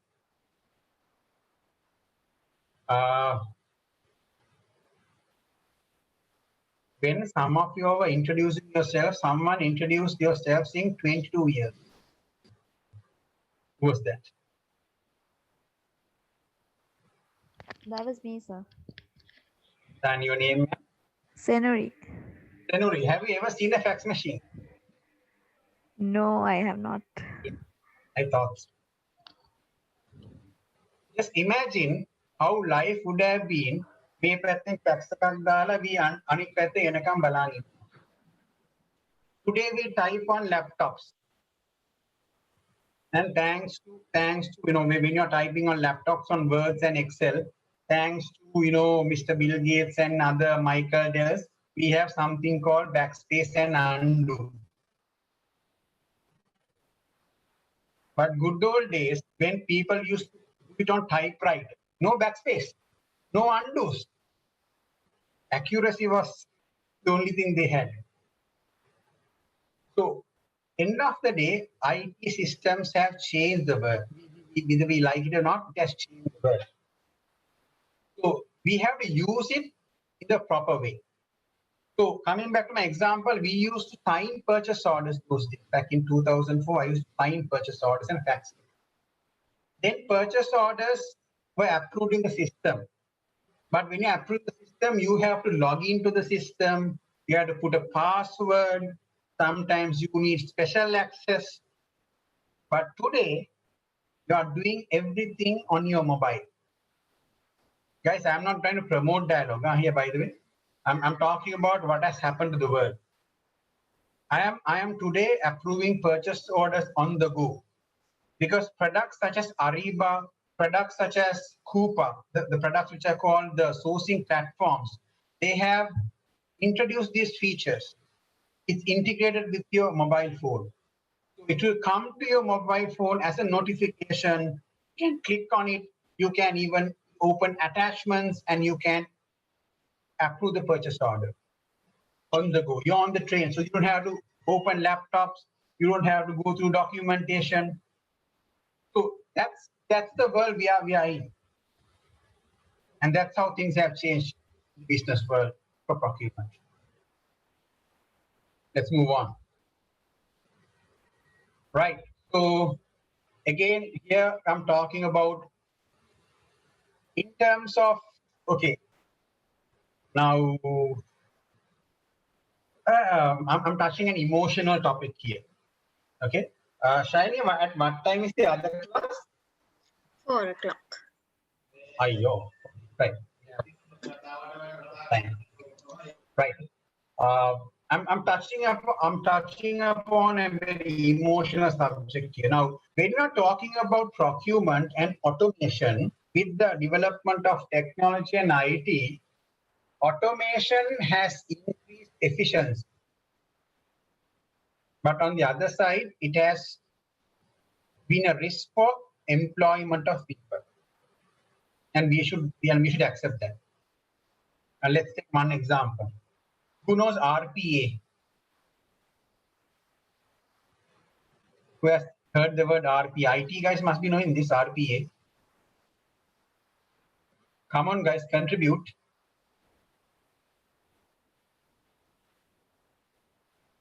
Robotic processing automation. Exactly, robotic process automation. So a lot of organizations today are using robotic process automation. Now, if I go back to few slides here, last point, satisfaction and payment, right? So if you take procurement, the payment is the last milestone.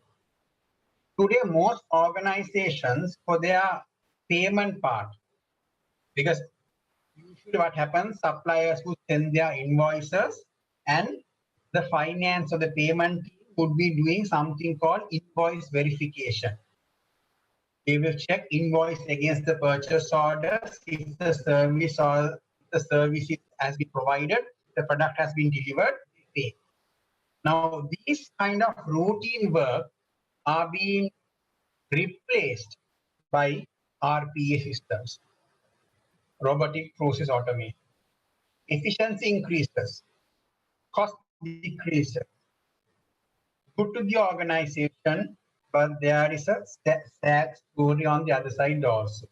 So being a business professional, I'm very openly sharing. So there are pros and cons of everything that we are going to do. Right? I'm coming to my last few slides. So reactive buying and proactive buying. Buying is procurement. Reactive buying is, this is what we used to do in procurement those days. We always thought procurement as a cost center. Organizations thought making revenue එකක් එන්නේ නැහනේ, so cost center එකක් විතරයි. Okay. Purchasing always receives specification. You receive, you go and buy with that. That's it. Okay. Price is the key variable. Negotiations, we win, you lose. Plenty of stock. You keep a buffer, you order to your stock. But today, you can't do business like that. Now it's all about proactive buying.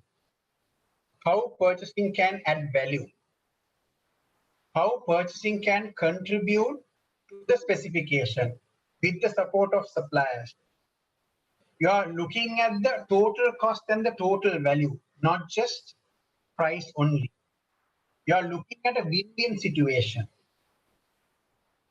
Okay. And you order when needed only. Do not just order and stock your warehouse, because your warehouse cost and cost of inventory is very high in a lot of organizations. But when you are reading these items, sometimes it might click you, mage company make a venavani.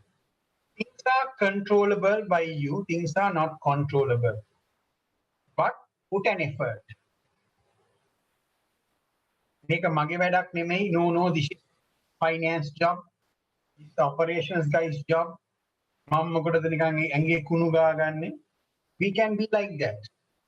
We can choose to be like that, or we can choose to be, at least try to convince them. Whatever we understand, whatever new concepts we learn, try to convince the people. Because these are things that are happening outside in the world. These are the things that are happening outside in the other industry. Why can't we use?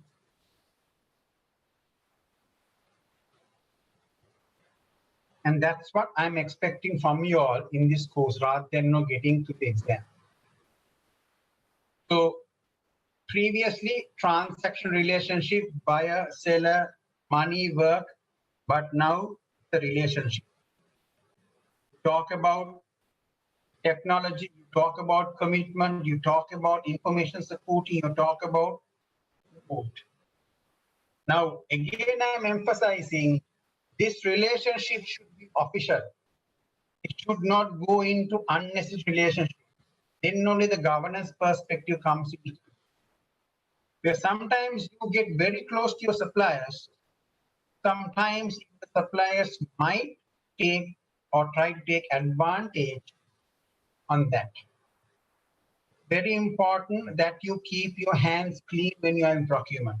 I know this because very good example, back in 2000, when was that? 2015 or 16, can't recall. I was in Malaysia, but I came down for a funeral of one of my very good friends who passed away. He was my batchmate at school. And is funeral at the Borala Cemetery. So one of my senior guys came and asked, Tilak, මොනවද කරන්න? So I said a dialogue. I said procurement. I know the Ghana හම්බෙනවා තියෙන හොඳ කුට්ටියක් හම්බෙනවා තියෙන. Now this is market thinking. You can't stop that, guys. You can't stop that. But you need to be very clear what you are doing. You need to keep your hands clean. Very important that ethical business happens.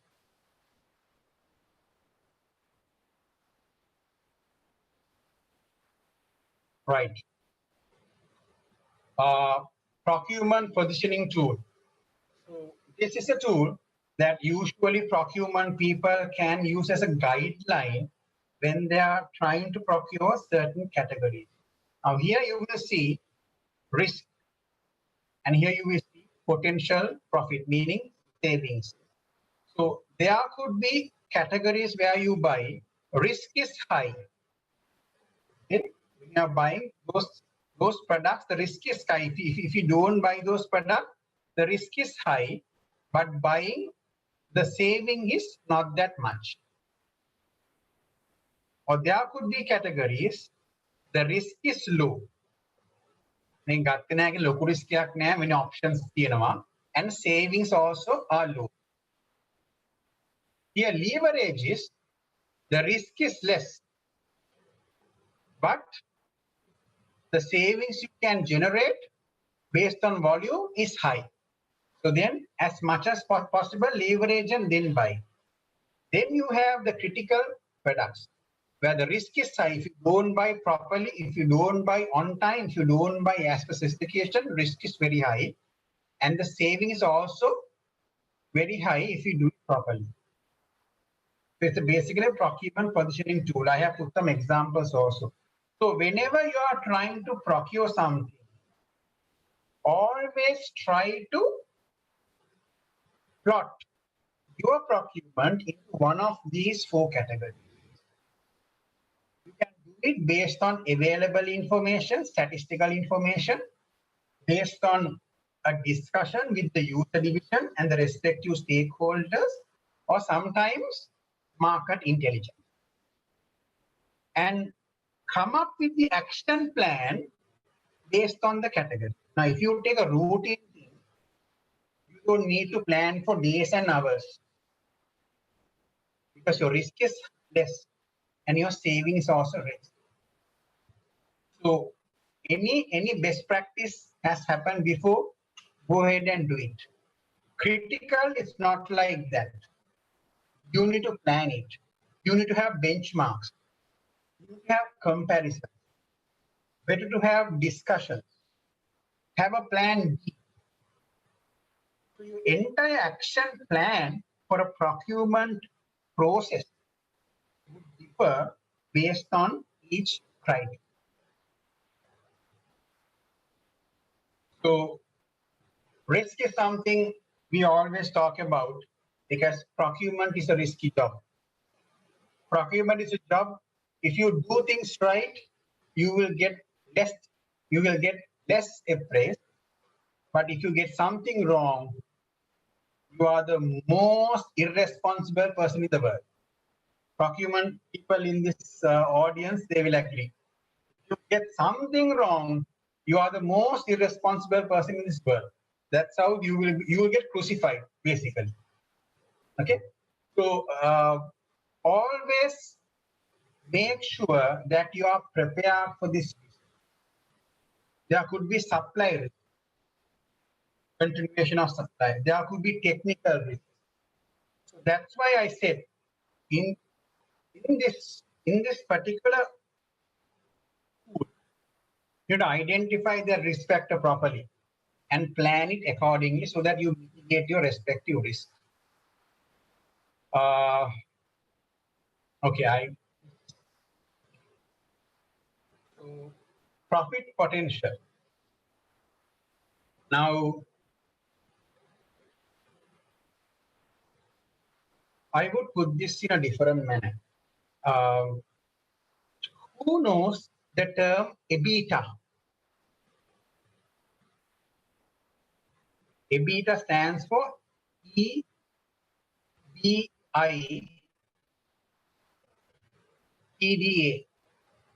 EBITDA. I know there are some finance guys here and they can help me on this. Yeah, it is earning before interest and tax. Okay. So DNA is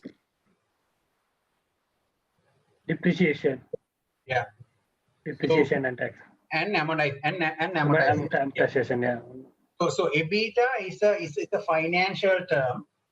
So it says your earnings before any interest payment, interest payout, interest, tax, depreciation, and amortization. So basically your net earnings. Okay. Now EBITDA is the measurement. If anyone who doesn't know EBITDA, write it down and explore more. I'll tell you why. Okay. Now, most of the organizations are focusing on EBITDA a lot as a financial indicator.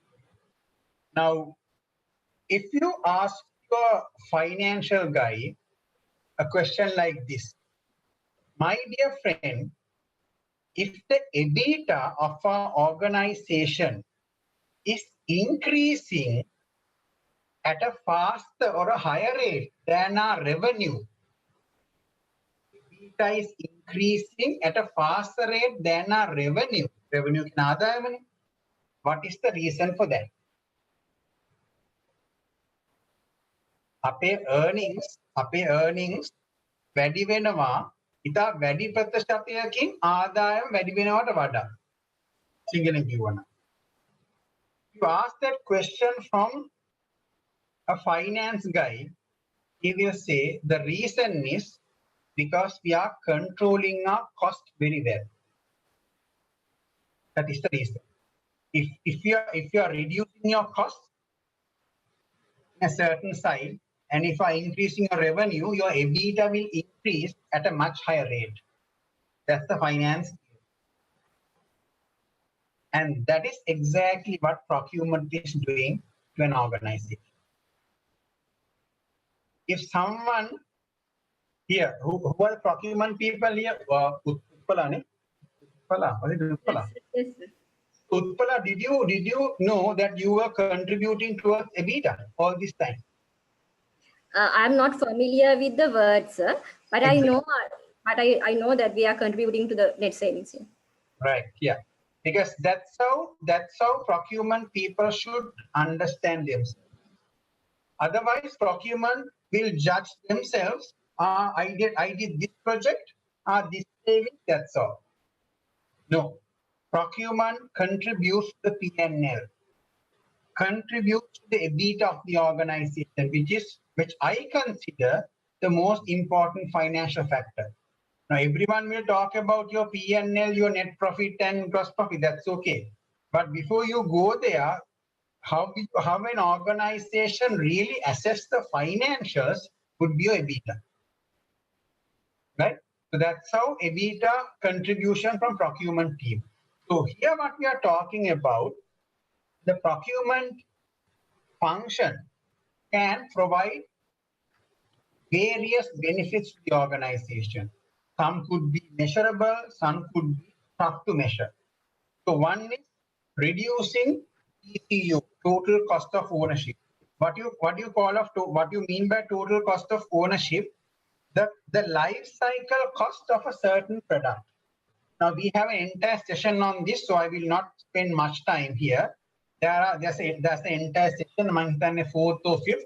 We will do calculations also on what TCO is. Okay? But TCO is basically the entire lifetime cost. The cost, if you take a machine, the cost of acquiring, aka price checker, then bringing down to your factory, maintenance and disposal. Entire lifetime cost is your TCO. So usually procurement people, when they are taking a procurement decision, they should be taking based on a TCO perspective. Number 2, always try to improve your procurement process and quality. Because more you improve your procurement process and quality, efficiency increases. Efficiency increases, your outcome. When your outcome is increased and it's in a faster manner, the production and the sales team can put it out to the market in a faster manner. And you satisfy the customers much more fast. If I take a nutshell, that's what you need to focus on. Right.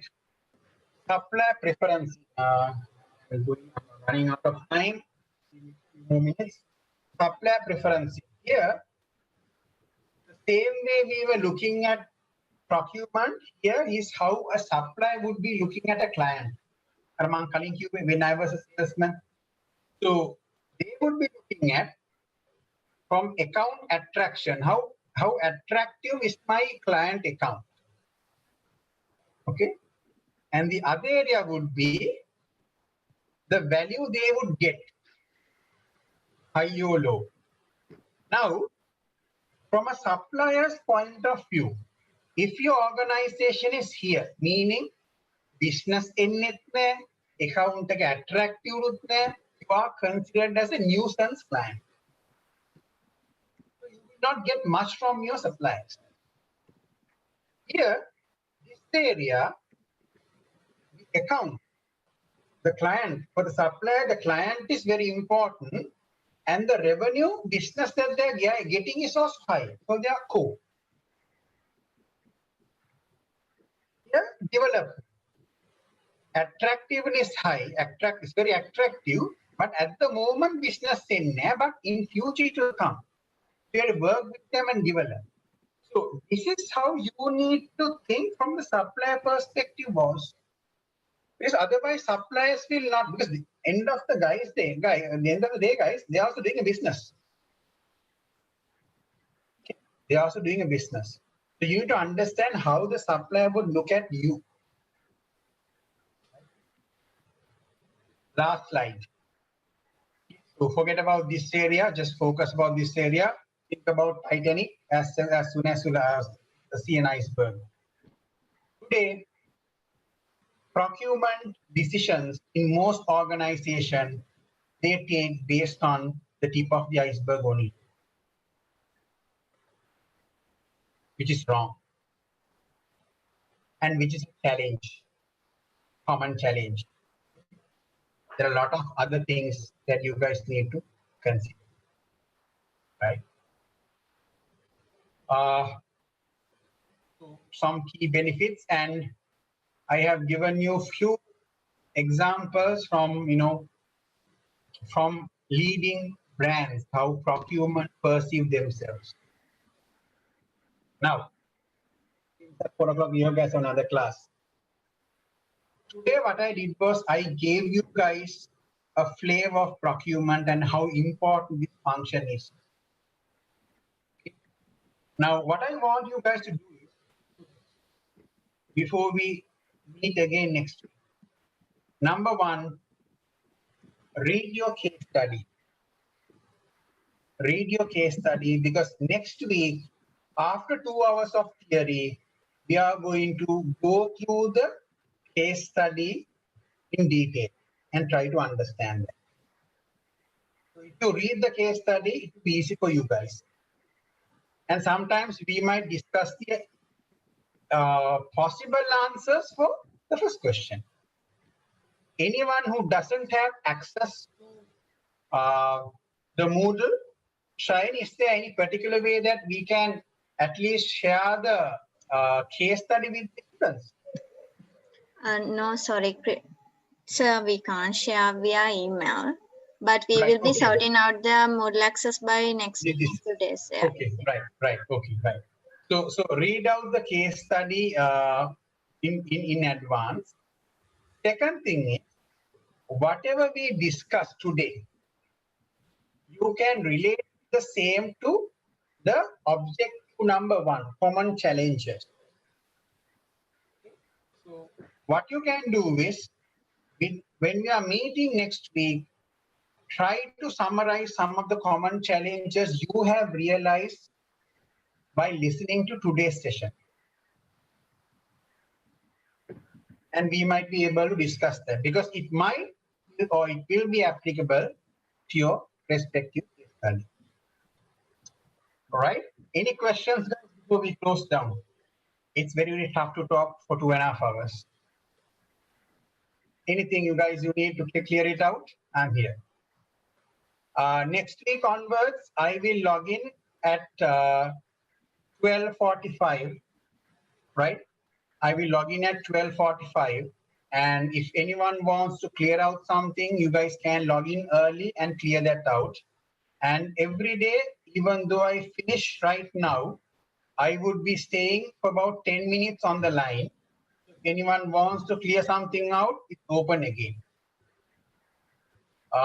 Any questions before I close?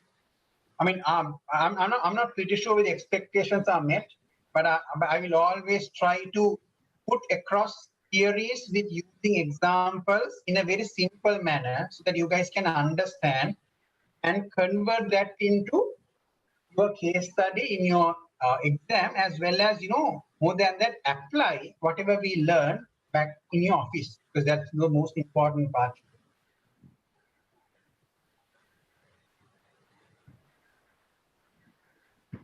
Okay, if there's any other questions, I'm officially done. I'm muting myself, guys. I'll be here for about 10 minutes. If you guys have questions, you can ask.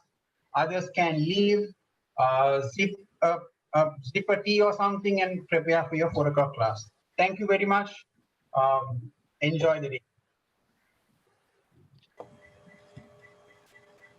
Thank you, Mr. Tilak. Thank you. Thank you. Thank you. Thank you. Okay, thank you very much.